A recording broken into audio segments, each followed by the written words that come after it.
Around midday on December 22, 1944, a German general named Heinrich von Luttwitz stood inside a small farmhouse command post west of Bastonia, Belgium, looking at a map that showed something that should not be real.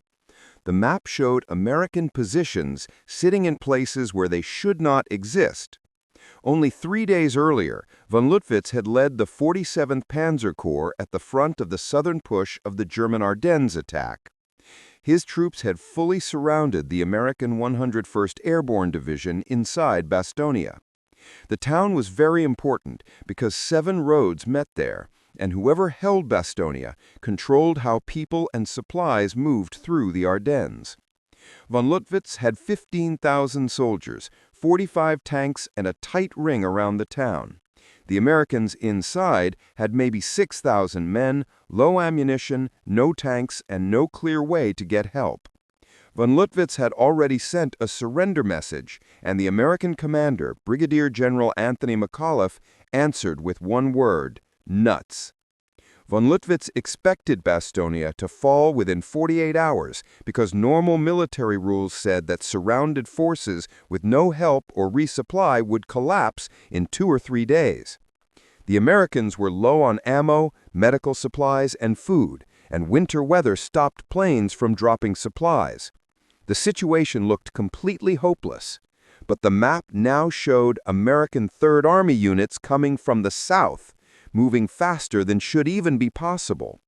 The Third Army had been fighting more than 150 kilometers away near the German border in heavy battles around Saarbrücken. Military rules said an army doing a strong attack needed 1 or 2 weeks to stop, turn 90 degrees, and start a new attack across deep winter terrain. Von Luttwitz had studied military movement his whole life, and he knew what armies could do and what they could not do, and what he saw on the map broke every rule he understood. The Third Army was commanded by Lieutenant General George Smith Patton, Jr., and von Luttwitz was starting to understand why other German commanders had warned him about this American leader. The first German officer von Luttwitz knew who had fought Patton was General Fritz Bayerlein, commander of the Panzer Lehr Division. Von Luttwitz had served with Bayerlein in North Africa and Russia, and they were friends, trained at the same school, and understood tank warfare the same way. In August 1944, Bayerlein's Panzer Lehr Division was one of Germany's best units, strong equipment, full numbers, and skilled crews. The division had fought across France since D-Day, using mobile defense, giving up space to gain time, making the enemy pay for each kilometer, and saving strength by pulling back to prepared positions and fighting from solid ground. Bayerlein's division faced Patton's Third Army during the breakout from Normandy on July 25, 1944. The Americans started Operation Cobra, a strong attack south of Saint-Lô. Bayerlein placed his troops along the paths he thought the Americans would use, expecting them to move slowly, secure what they gain, fix supply lines, and then move again, just like German doctrine predicted. He built deep defenses, planned safe retreat paths, and set reserves to hit back after American breakthroughs. Everything was by the book, and everything looked correct. But Patton's forces ignored every rule and moved with shocking speed and direction that surprised the German defenders. On August 1, 1944, American Third Army troops pushed through German lines near small branches, and normal rules said they would stop and gather supplies and get ready for the next step. But they did not stop. They kept going fast. On August 2nd, they were already 30 kilometers deeper, and on August 3rd, they were 40 kilometers in. And by August 4th, American armored groups were 60 kilometers past the places German intelligence believed they would be. Bayerlein had built strong defensive positions, but the Americans moved around them. His retreat paths were cut off, his reserve troops were trapped, and within 72 hours, the Panzer Lehr Division could not fight anymore. Not because of heavy fire, but because the Americans moved faster than the Germans could even think. Bayerlein later told von Luttwitz that fighting Patton felt like fighting a totally different army than the one he had faced under other American leaders. The British, who followed Field Marshal Bernard Montgomery, moved slowly and carefully, just like their training taught them. The Americans, under Lieutenant General Omar Bradley, moved with care too, guarding their sides and keeping supply lines safe. Both groups were skilled, strong, and dangerous, but they were still predictable. German defensive rules worked well against them. Give up space slowly, make the enemy fight hard, hurt them, then pull back before they trap you and save your main forces. German commanders could guess their moves, set defenses, and pull away with small losses. Patton did not let that happen. His troops moved at speeds German rules said were not possible. They went around strong defenses instead of breaking them straight on. They cut supply lines instead of hitting straight ahead. They showed up in places German intelligence said they could not reach, and they did it before German troops could shift to stop them. Bayerlein said it felt like fighting someone who did not follow the rules both sides had accepted.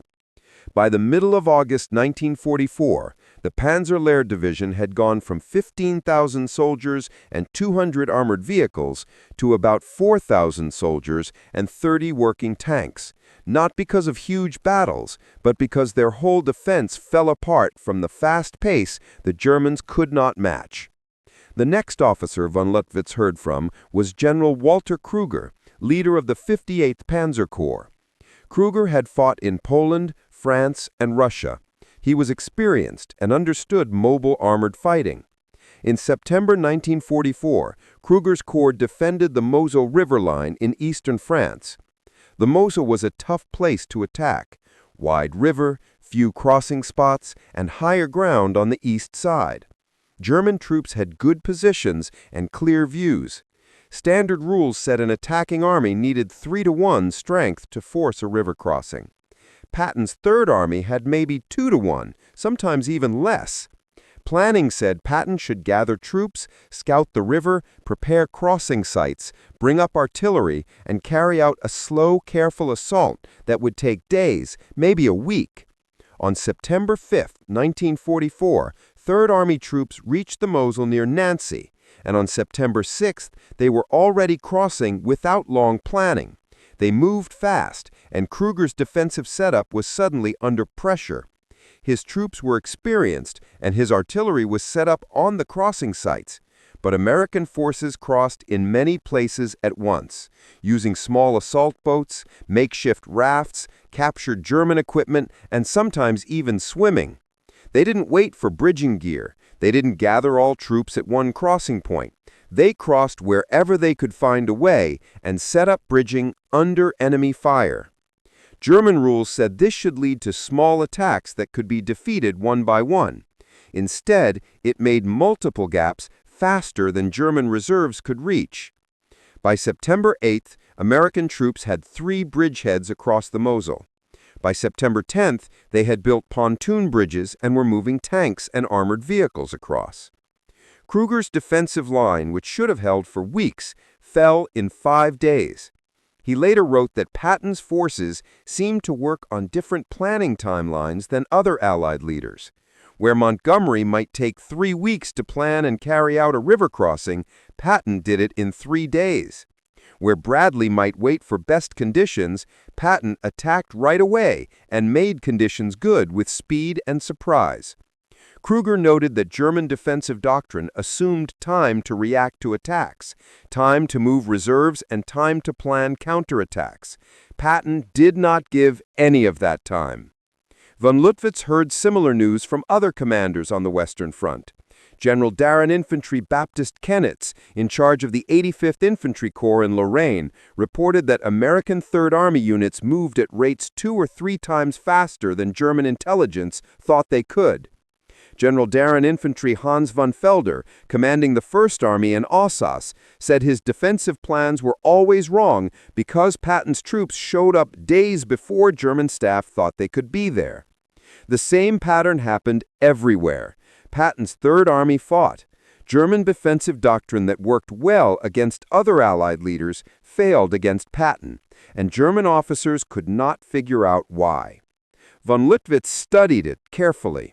He was a staff officer, trained in Army operations, had served in the operations section of Army Group Center in Russia, and knew military planning well. He understood how modern armies worked. Supply lines decided how fast an army could move.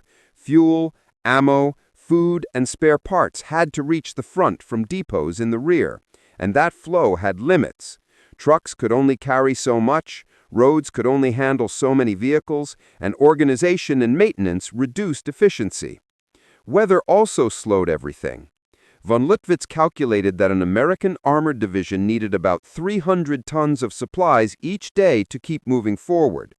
That much supply had to travel through a long chain from Normandy ports 300 to 400 kilometers away by late summer 1944. The math was simple. Trucks could move maybe 200 kilometers per day on good roads. Loading and unloading could handle. But Patton's Third Army was moving 40 to 50 kilometers per day in some areas, sometimes even more. Von Lüttwitz checked his numbers over and over, and they still did not make sense. Either American supply lines were much better than German intelligence thought, or Patton was running his army in ways that broke normal supply rules. Von Lüttwitz believed it was the second. He started looking at old reports from Sicily, where Patton led the Seventh Army in July 1943. The Sicilian campaign gave clear examples. German and Italian forces defended the island. The British Eighth Army under Montgomery landed on the south coast and moved north toward Messina. The American Seventh Army under Patton also landed on the south coast and was supposed to help Montgomery by guarding his left side. Normal plan, normal rules. British take Messina, Americans help. Patton ignored that plan. Instead of helping Montgomery, Patton started his own attack toward Palermo on Sicily's north coast, then raced east along the coast road toward Messina. German intelligence said this was a bad idea. His supply lines were long. His sides were exposed. He was moving away from the main goal. German forces expected him to get stuck when his supply failed. But Patton took Palermo in 4 days, moved over 300 kilometers in 5 weeks, and got to Messina before Montgomery by hours. German defenders in Sicily reported American Seventh Army units in their rear areas days before German staff thought they could arrive. One unit after another said supply dumps were overrun, headquarters surprised, defenses bypassed. The main idea was speed. Patton moved faster than German planning could handle. Major Rudolf Bummler, who led a battalion in central Sicily, wrote that American troops under Patton seemed to ignore supply limits. His intelligence said supply lines should break after advancing more than 100 kilometers from the beaches. Instead, American units kept working well over 150 kilometers. Bummler noted, captured American soldiers said their units often had very little supply, living day by day on what trucks delivered and accepted more risk to keep moving fast. German rules said that was reckless. You could not outrun supply. You had to keep discipline and build stockpiles. Patton seemed to value speed more than supply safety. Von Lüttwitz saw the same thing in France. In September and October 1944, Third Army moved across eastern France faster than its supply system should allow. Reports from German units said American armored groups kept moving on low fuel, sometimes running out of gas during operations and then resuming when supply trucks caught up a few hours later. German rules said you should not move forward until you had enough supplies to finish the operation. Patton moved anyway and solved supply problems by moving rather than waiting. German High Command struggled to find ways to stop him. In October 1944, General Alfred Jodl, Chief of Operations at OKW, sent instructions to Western Front commanders on how to deal with American armored attacks. The instructions said, use mobile defense, keep your troops strong, and concentrate against American breakthroughs. Good rules.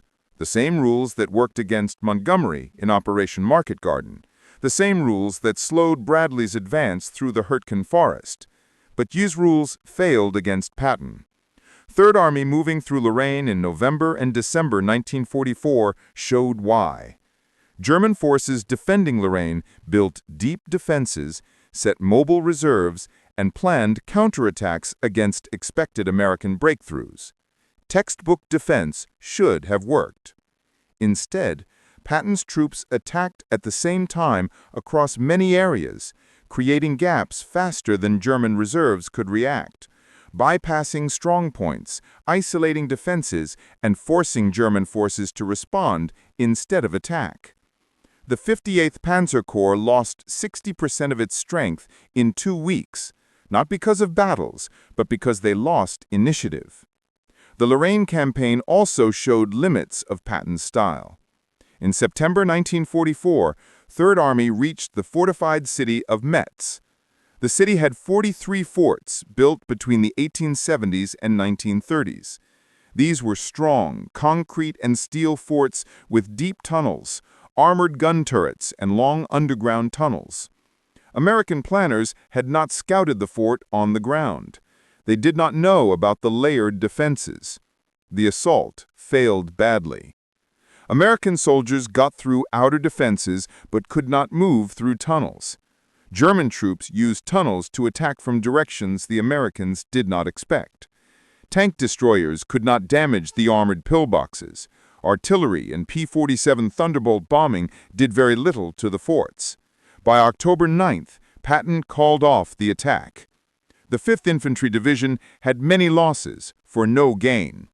Major General S. Leroy Irwin, the division leader, got blamed for moving too slow and not keeping up with Patton's fast style. The real problem was that strong forts needed different ways to fight than fast-moving armies. General Omar Bradley, Patton's boss, was frustrated by the Fort Bryant attack.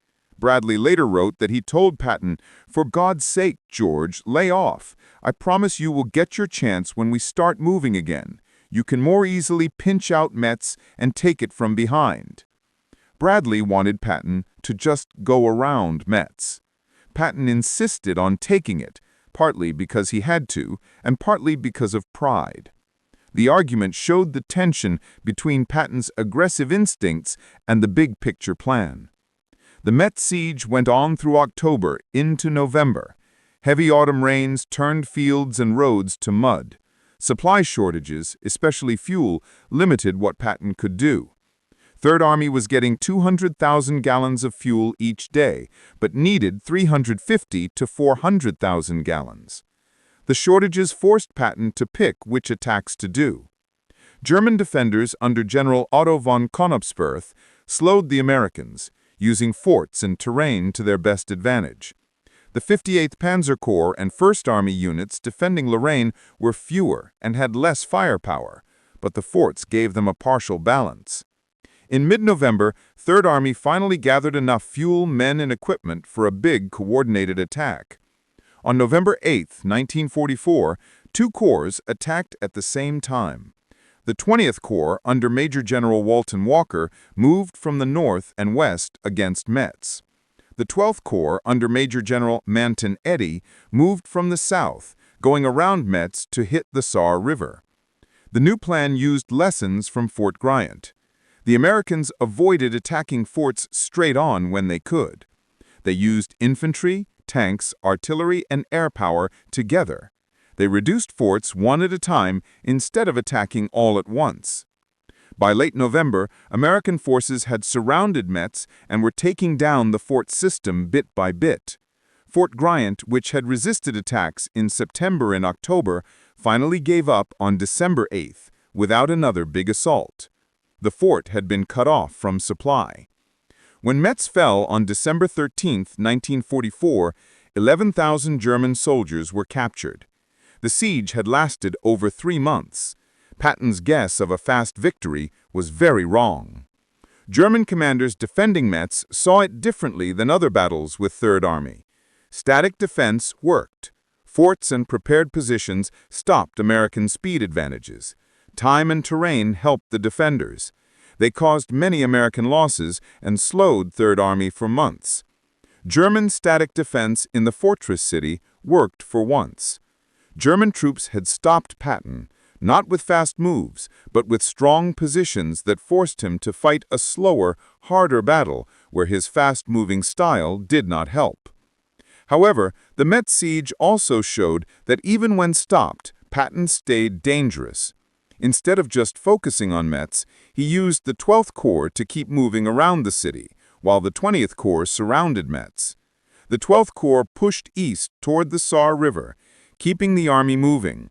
When the German Ardennes offensive started on December 16th, Third Army was not trapped in a siege, but ready to respond quickly. The Metz attack used a lot of time and resources, but Patton made sure it did not fully stop Third Army operations.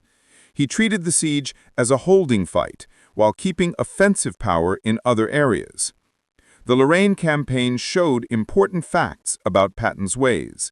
He was aggressive and fast, which was deadly against moving defensive forces. But against forts that blocked mobility, his advantages dropped. The campaign also showed that Patton sometimes let pride and competition overruled good decisions. The Fort Griant attack should have been stopped right after the first failure.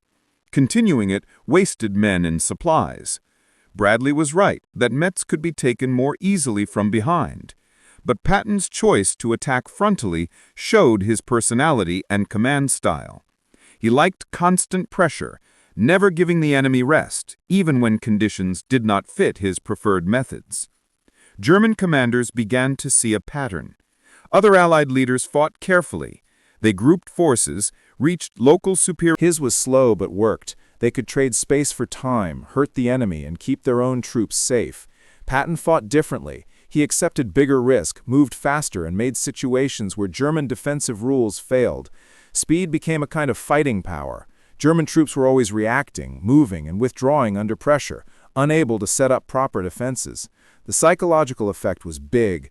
German soldiers facing British or other American units knew what to expect. Slow, steady advances, artillery and armor coordinated by doctrine, professional, strong, but predictable. You could plan, you could fight, you could withdraw in order. Soldiers facing Patton's Third Army had different experiences. Americans appeared suddenly, attacked from strange directions, kept pressure when German forces expected pauses. After-battle reports showed higher rates of soldiers breaking away, leaving positions and command confusion compared to other Allied units. Not because of better guns or training, but because Patton's fast moves messed up German command and control. General Major Otto Romer, who led the Führer Big Brigade, fought both British and Americans. He said fighting Montgomery was like chess. Careful moves, predictable patterns, and chances to counterattack. Fighting Patton felt like being hit again and again before you could respond. Different experience, different mental pressure. By December 1944, German intelligence had gathered a lot of data on Patton and his Third Army, showing his speed and aggression caused problems across the front. German intelligence knew Patton well. They knew he was born in 1885 in California, a West Point graduate, started as a cavalry officer, then moved to tanks, fought in World War I, led armored units in North Africa, Sicily, and Northern Europe, known for fast, aggressive attacks, rough personality, and quick operations. They also knew his weaknesses. He was impulsive, sometimes reckless, politically controversial, had been removed from command once for striking soldiers. He often outran his supply lines and caused coordination problems with nearby units. His aggressiveness sometimes made him vulnerable, but German commanders facing him found little comfort. Yes, Patton took risks. Yes, he sometimes caused problems, but his speed and aggression caused bigger problems for German forces trying to defend against him in combat. Effectiveness, Patton's strengths outweighed his weaknesses. Senior German commanders saw this in November 1944. General Feldmarschall Gerhard von Rundt, Commander-in-Chief West, gave an intelligence report to Army group leaders. The report looked at Allied commanders and how they operated. Montgomery was careful, methodical, strong, and liked set-piece attacks. Bradley was competent, systematic, effective, and steady. Patton was called the most dangerous Allied commander because he was fast and unpredictable. The report said German forces could usually guess Montgomery's moves days ahead, Bradley's moves hours ahead, but Patton's moves were often only noticed after they started, leaving little time to respond. Von Rundt's report had a warning. If the Allies launched a big attack, German success depended on containing it in the first 72 hours. That gave reserves time to move, defensive lines time to hold together, and responses time to form. Montgomery and Bradley gave that time because they were methodical. Patton did not. His troops got deep into enemy lines in 24 to 48 hours, moving faster than German decision cycles. The report said containing Patton either needed huge defensive strength or attacking him before he built momentum. Neither was easy for German forces in late 1944, which brought von Lüttwitz back to the map on his table. On December 22nd, the map showed Third Army moving toward Bastogne from the south. Days earlier, Patton's army had been fighting more than 150 kilometers away. Patton met Supreme Commander Eisenhower on December 19th. Eisenhower asked how fast Third Army could disengage, turn north, and relieve Bastogne. Patton said 48 hours. Other commanders thought he was exaggerating. Von Lüttwitz had read the captured operational orders. Third Army staff had already made 3 backup plans before the meeting, planning moves for 3 divisions, 87,000 soldiers, hundreds of tanks and vehicles in winter, on crowded roads. Normal planning said it needed at least 1 week. Patton said 48 hours. On December 22nd, just days after the meeting, lead units of Third Army's 4th Armored Division met German troops south of Bastogne. The main army was hours behind. Von Lüttwitz had fought in Poland, France, Russia, and now the Western Front. He understood military operations. What Patton did was possible in theory, but almost impossible in practice. Moving an army corps 90 degrees in winter meant stopping current operations, reorganizing columns, planning routes, handling traffic, giving new orders, adjusting supplies, and keeping units together. Each step needed time. Adding them up meant days, not hours. Patton shortened that timeline with methods von Lüttwitz could only partly figure out from intelligence. Third Army staff had pre-planned backup operations for a German attack. That was normal, good staff work. Most armies did that. The difference was speed. Patton gave verbal orders first, written orders later. He accepted risks in coordination to save time. He used many movement routes at once, accepting congestion to keep things moving. He sent intent, not exact instructions, letting lower commanders solve problems instead of weighting each technique.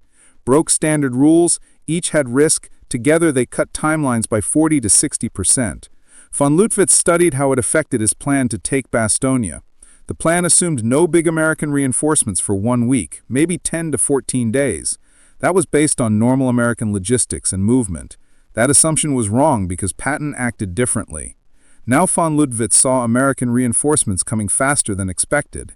His forces around Bastogne were strong enough to hold the town, but not strong enough to hold the town and fight relief at the same time. His division leaders wanted permission to pull back before being trapped. The irony was clear. German forces had surrounded Americans. Now Patton's relief forces could surround the Germans. The battle situation was changing faster than German plans could keep up. On December 26, 1944, parts of Third Army's 4th Armored Division broke through German lines and reached Bastogne. The siege ended. Von Lüttwitz pulled his forces back to avoid being surrounded. The Ardennes offensive, which aimed to split Allied forces and take Antwerp, stopped, not because of weather, not because of supplies, but because Patton moved faster than German planning thought possible. German officers who fought Patton and were interviewed later all said his speed was his most dangerous skill and the key to his operational success across Europe. It was not better tactics or better equipment that made Patton dangerous. It was his operational speed that stopped German forces from using their defensive rules. You couldn't trade space for time when Patton's army moved faster than your planning. You couldn't save troops with careful withdrawals when the enemy appeared behind you before you finished pulling back. You couldn't launch counterattacks when the situation changed every hour, not every day. Other German commanders felt the same. General Feldmarschall Albert Kesselring, who led German troops in Italy and later in the West, faced Patton's attacks in several campaigns. He fought Montgomery at El Alamein, fought Mark Clark in Italy, and fought many other Allied commanders. German defenses against Montgomery and Clark followed normal patterns. Patton's speed created new problems. German troops facing Third Army were always reacting instead of following planned operations. General Oberst Hegedarian, who designed German panzer rules and was chief of staff in 1944 and 1945, was asked by Americans about Allied commanders. Hegedarian said, from a tank expert view, Patton operated like Hegedarian himself would have. This was huge praise from the man who made German armored rules. Hegedarian recognized Patton used armored warfare very well. He noted that many German panzer leaders still thought like World War I breakthrough operations, penetrate enemy lines, exploit the gap, achieve goals. Patton thought differently. He focused on dislocation, move fast to break enemy organization, even if specific objectives were not reached. The objectives became easy once the enemy lost order. The numbers supported this. In Sicily, July to August 1943, Patton's 7th Army went 380 kilometers in 38 days, about 10 kilometers per day. Montgomery's 8th Army went 150 kilometers in the same time, less than 4 kilometers per day. Both faced similar resistance. The difference was operational speed. In France, August to December 1944, 3rd Army went 600 kilometers from Normandy to the German border, averaging 8 to 10 kilometers per day. British troops under Montgomery averaged 4 to 5 kilometers. Americans under Bradley averaged 5 to 6 kilometers. 3rd Army always moved faster. German losses showed this. Units facing 3rd Army had more encirclement, supply problems, and collapse than units facing other Allied units. The way Patton fought caused different damage patterns. Montgomery destroyed through firepower, Patton destroyed through disorganization and operational collapse. Across the front, American commanders knew Patton was effective, but struggled with how he worked. General Obetsman Bradley thought Patton was always giving his bosses headaches, but he kept getting jobs done. Eisenhower valued Patton's fighting record, but found him hard to manage. Eisenhower liked coordinated advances, balanced supply and support between armies. Patton's habit of outrunning supply and causing coordination problems made theater planning tricky.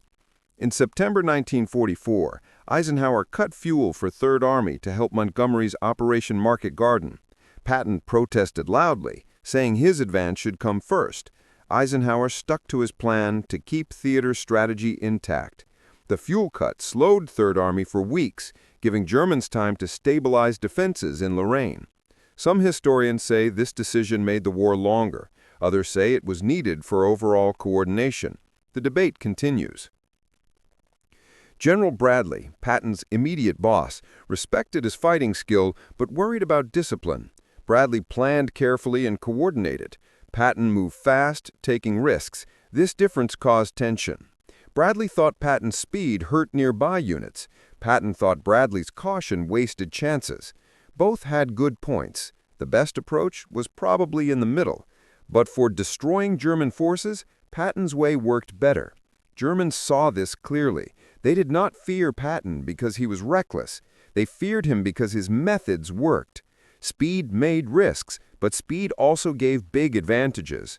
German commanders could theoretically hit Patton's exposed flanks, but practically could not move fast enough before Patton advanced too far. This showed in the Battle of the Bulge. German plans for the Ardennes offensive aimed at the gap between Bradley's 12th Army Group and British troops. Because Patton wasn't there, the attack surprised Allies, made big breakthroughs, and threatened their coordination. Germans gained a lot in first 72 hours. Then Patton counterattacked. The German push stopped not because they were weak, but because Patton freed Bastogne faster than Germans expected, changing the situation before Germans could reach goals. If another American general faced it, Bastogne would have fallen. The Meuse River crossings would be in danger, and Ardennes offensive might have worked. Patton's speed stopped that. After the battle, German defense in the West changed. Before, they traded space for time, keeping troops alive by mobile defense, but that failed against Patton. New strategy focused on holding ground in forts, trying to slow Patton with layered defenses instead of moving units. The change showed German mobile forces could not handle 3rd Army's operational speed. Better planning, defensive depth was now needed against Patton's fast methods and aggressive operations. Germans tried to defend in place and force Patton to do slow sieges. The plan worked a little. 3rd Army slowed at fortified cities like Metz, but overall effect was small. Static defense gave up initiative completely. German forces could slow Patton but could not stop him. Once Third Army got past forts, German reserves could not counterattack because they were tied up in static defense. In March 1945, Third Army crossed the Rhine River at Oppenheim, south of Maine. The Rhine was the last big natural barrier protecting Germany. Crossing it meant the war was basically over. Montgomery was planning a huge operation called Plunder on March 23rd, with 4,000 artillery pieces, bombs, airborne troops, and careful logistics. Classic Montgomery, methodical, overwhelming, and sure to work. Patton wanted to beat him across. On March 19th, Bradley told Patton to take the Rhine on the run. Patton had been ready. His staff had put bridging equipment and assault boats in the back since fall. On March 21st, Major General Manton Eddy of 12th Corps got orders to cross right away. 5th Infantry Division, led by Major General S. Leroy Irwin, was assigned the mission. The crossing was at Oppenheim, about 12 miles south of Maine. Patton ordered a fake at Maine to distract Germans while the real crossing happened at Oppenheim. The timing was very tight. Irwin was told March 21st the crossing could happen that night. He protested it was too soon, but he could get some kind of bridgehead. Patton said that was enough. The crossing started at 10:30 p.m. March 22, 1945. The 11th Infantry Regiment led soldiers in assault boats in the dark. Surprisingly, German resistance was light. The far bank was lightly defended. Germans were focused on Maine, where Montgomery was preparing. By morning, March 23rd, 5th Division had a solid bridgehead. Engineers started building pontoon bridges. The 249th Engineer Combat Battalion finished a 366-meter floating bridge in 18 hours, a remarkable achievement. By March 24th, tanks and vehicles were crossing in large numbers. Within 48 hours, Third Army moved big combat forces across. Patton made sure everyone knew. On March 23rd, he called Bradley, "Brad, tell the world we are across. I want everyone to know Third Army made it before Monty." The next day, March 24th, Patton visited the pontoon bridge. Halfway across, he stopped, unzipped his fly, and peed into the Rhine. An Army photographer took the picture. Patton later said he had been looking forward to it a long time. When he reached the far bank, he deliberately stumbled and fell. Grabbing Patton, grabbed 2 handfuls of German earth. He stood up and shouted, "Thus William the Conqueror," imitating William landing in England in 1066. That evening, Patton sent a message to Eisenhower, "Dear Shag, I just pissed into the Rhine. Send some gasoline." The Rhine crossing showed everything about Patton. German commanders could not counter, minimal prep time accepting risk to go fast, crossing in a surprise place, exploiting success right away instead of stopping, and gaining momentum faster than Germans could react. Montgomery's Operation Plunder started March 23rd. It was huge, professional, with overwhelming force, but Patton had already crossed 24 hours earlier with a fraction of Montgomery's resources. The difference was clear. Montgomery planned for weeks, gathered massive forces, attacked carefully, and crossed. Patton planned for hours, used what was ready, got surprise, and crossed. Both worked, but Patton's way was faster. German commanders facing Third Army at the Rhine were fragments of Army Group G, led by Field Marshal Kessler. The units at Oppenheim were weak, poorly equipped, set up to defend mines when Third Army crossed Oppenheim. Germans were out of position. Hitler ordered counterattacks to destroy Bridgehead. Kessler said no reserves. German defense in the west had collapsed. Units were isolated, communications broken, command falling apart. Patton's crossing used that collapse perfectly. He crossed at the weakest point when Germans could not respond and exploited success faster than they could regroup. Kessler later said Patton's Rhine crossing at Oppenheim was the most professionally done river assault he had seen in the whole war. Coming from a German field marshal who commanded across North Africa, Italy, and Western Europe, that was important.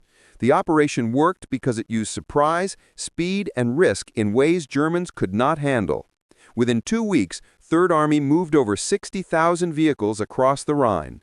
The operation helped end the war in Europe months before expected. Third Army's final push through southern Germany, April and May 1945, showed Patton's method at its best. German forces were collapsing, command breaking, supply destroyed. Organized resistance remained in some places. Other Allied forces advanced slowly, clearing sectors carefully.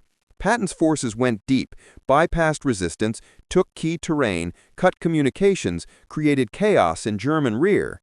German commanders were isolated, surrounded, could not talk to higher headquarters, facing American forces they didn't know were coming. Surrender rates in sectors facing Third Army were higher, not because German soldiers were less motivated, but because the operational situation made continued German resistance useless. The final casualty numbers showed Patton's impact. Third Army captured or destroyed more German combat power per day than any other Allied army in Europe from August 1944 to May 1945. Third Army advanced farther, captured more prisoners, took more land, and caused higher rates of German unit collapse than similar Allied armies. The difference was big. Third Army's effectiveness was much higher. German military professionals knew this. After the war, the U.S. Army interviewed many captured German officers, from battalion commanders to field marshals. They asked about Allied commanders and operations. The theme about Patton was fear, based on results. German officers respected Montgomery's professionalism, saw Bradley's competence, but feared Patton's speed. General Major Friedrich von Mallonen, operations officer for several panzer armies, wrote about Patton in his memoir, Panzer Battles.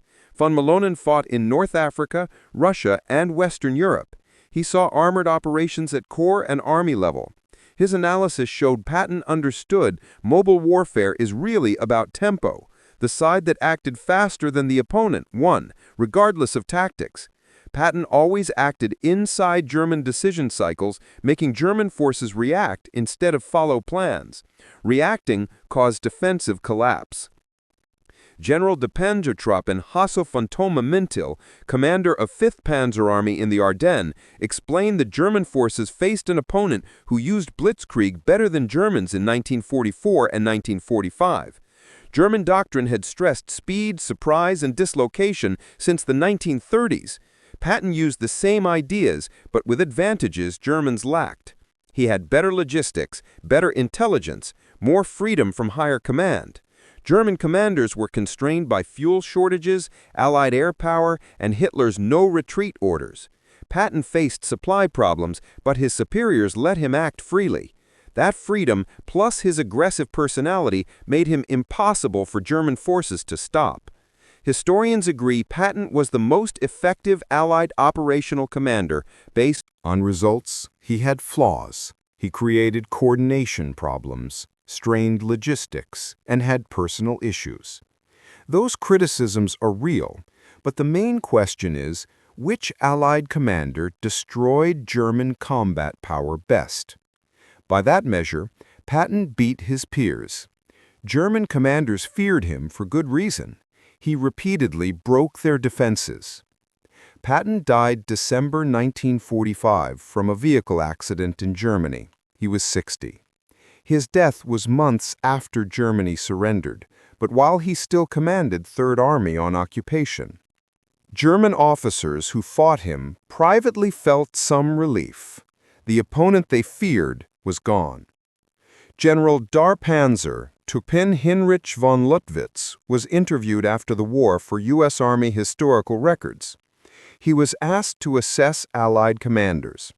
He mentioned Montgomery's professionalism, Bradley's careful planning, and other commanders' strengths. About Patton, Luttwitz said, the key was operational tempo. Patton understood war was about making chaos in the enemy while keeping your own forces organized.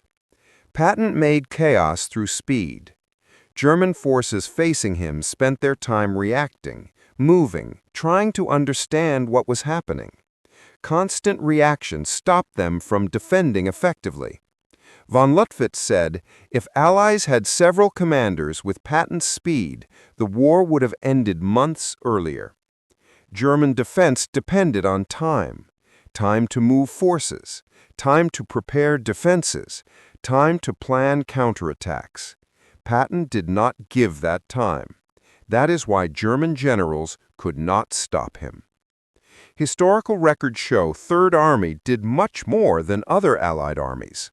German forces facing Third Army had more losses, more encirclements, more collapse. The reason was not better equipment, not numbers, but speed that German doctrine could not handle. Patton's legacy in military history comes from this.